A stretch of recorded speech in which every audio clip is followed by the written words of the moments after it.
Hey Algebra 1, and thanks for tuning in. Today we're going to be looking at Lesson 7.2, Multiplying Polynomials.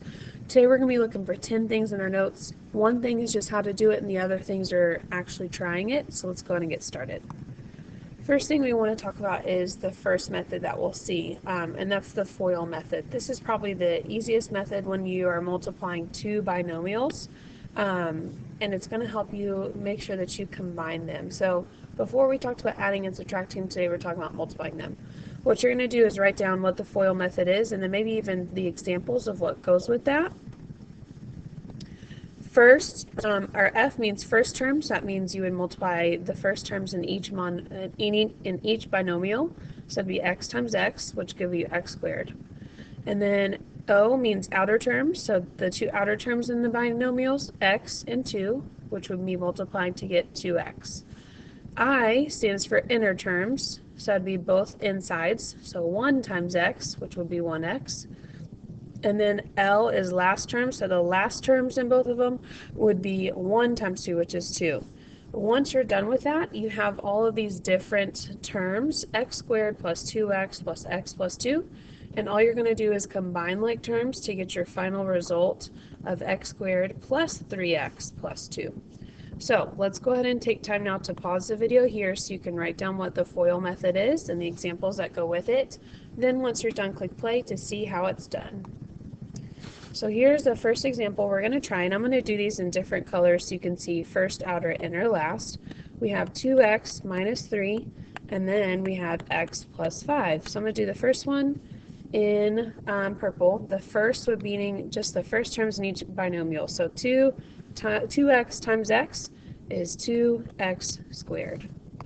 Next, we're going to do outer, which would be 2x times 5.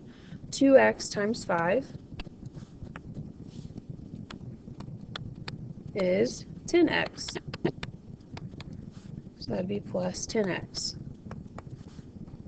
The next would be I, inner. That's going to be this negative 3 and the x. It is negative 3 because there is a minus in front of it. So negative 3 times x is negative 3x. So I'm going to write after the 10x minus 3x. And then the last part is last. So I have negative 3 times a positive 5. Negative 3 times a positive 5 is negative 15, so my last term will be minus 15. So I did first, which was in purple, outer, which was in red, inner, which was in blue, and last, which was in green. Now I'm ready to combine like terms, and the only like terms I can combine is the 10x and the minus 3x. Remember, like terms must have the same last name. So my final answer here would be 2x squared plus 7x minus 15. Okay? So what we're going to do in the next page is try several. We're going to try them a lot so we can get used to them. So let's take time now to pause the video and try all 4 on the screen. And once you're done, click play to check your work. Alright, so these are using the FOIL method. So I did first, which would be y times y, which is y squared. Outer, y times 1, which is 1y. Inner, 4 times y, which is 4y. And then last, 4 times 1, which is 4. I can combine both 1y and 4y to get y squared plus 5y plus 4. Next up in number 3, first would be z times z, which is z squared. Outer, which is z times 6, or 6z. Inner, negative 2 times z, which is negative 2z. And then last, negative 2 times 6, which is minus 12. Make sure you're paying attention to those positives and negatives in front of the numbers. I'm going to combine the z's in the middle, so I'll have z squared plus 4z minus 12. For number 4, first would be p times p, or p squared. Outer would be p times negative 8, or minus 8p. Inner would be 3 times p, which is a positive 3p. And then last, 3 times negative 8 is negative 24. I'm going to combine negative 8 and 3p, so I have p squared minus 5p minus 24. And then number 5 on this screen, we have r times 2r, which would be 2r squared, r times negative 1, which is negative 1r, negative 5 times 2r, which is negative 10r, and negative 5 times negative 1 is positive 5. Let's go ahead and combine those together. So I'll get 2r squared minus 11r plus 5. Okay, once you get used to them, they're not that hard to try. Again, here's 4 more to try. Again, use the FOIL method to find the product. Let's go ahead and pause here, and once you're done, click play to check your work. So for number 6, we're going to do m times m, which is m squared first. And then that was first, so outers are next, m times 7, negative 7, which is minus 7m. Inner, negative 3 times m, which is minus 3m. And then last, negative 3 times negative 7 is a positive 21. Combine the m, so I have m squared minus 10m plus 21. For number 7, I have x times x, which is x squared, x times 2, which is 2x, negative 4 times x, which is negative 4x, and negative 4 times 8, which is, or sorry, negative 4 times 2, which is negative 8. Combine like terms, so I get x squared minus 2x minus 8. For number 8, this one you had to maybe take a little bit of time for because you're multiplying a fraction eventually. I have 2u times u, which is 2u squared, and then I have 2u times negative 3 halves, which is just negative 3u, 1/2 times u, which is a positive 1/2 u, and then 1/2 times negative 3 halves is negative 3/4. Combine these two like terms in the middle, so I'll have 2u squared minus 2.5u, or 2.5u, minus 3/4. And then the last one on this page, be careful with that n squared that's already available. N times n squared is actually going to be n to the third. N times 3 would be 3n. 2 times n squared would be 2n squared.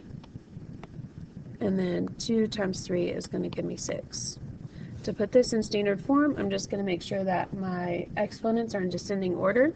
So I'm going to have n to the third plus 2n squared plus 3n plus 6. I can't combine any of those terms because they're not like terms. They don't have the same exact last name. The last thing we're going to talk about is using the distributive method, and this is best used when you're using a binomial and a trinomial. So the last question we're going to have will be a binomial times a trinomial. In order to use the distributive method, you're basically just going to separate the binomial and distribute each individual part to the trinomial. So the first I would take, let me go ahead and cross this out. First, what I'm going to do is take the x plus 1 and just think about distributing the x. So I'm going to have x distributing to the x squared, the 5x, and the 8. So that's going to give me x cubed, I'll put this down here, and 5x squared, and 8x. Then I'm going to do this in a different color so you can see the difference here. I'm going to distribute the other number, which is a plus 1. So 1 distributing to x squared and 5x and 8 would still give me another x squared, another 5x, and another 8. So I basically just, again, take the binomial apart and then distribute it to everything in the trinomial. Then you're ready to simplify your expression. So I'm going to have x cubed plus 6x squared plus 13x plus 8. Okay, so you're going to try the next one on your own. Just make sure that you separate the binomial. Here it is. It says find x plus 5, parentheses, and then x squared minus 3x minus 2. Let's go ahead and pause here so you can try the distributive method on your own, and once you're done, click play. Alright, so we're going to distribute the x first to everything. So we will have x cubed minus 3x squared minus 2x. And then the other one we're going to distribute the 5. So when we distribute the 5, we'll get 5x squared, so plus 5x squared, minus 15x minus 10. Combining our like terms, I only have one cubed, so x cubed will be first. Negative 3x squared and negative 5 and positive 5x squared make a positive 2x squared. Negative 2x and negative 15x make negative 17x. And then negative 10 is all by itself, so it goes on the end. So here's my final answer for number 10. That's going to conclude our notes today for lesson 7.2. Thanks so much for tuning in, and we'll catch you next time.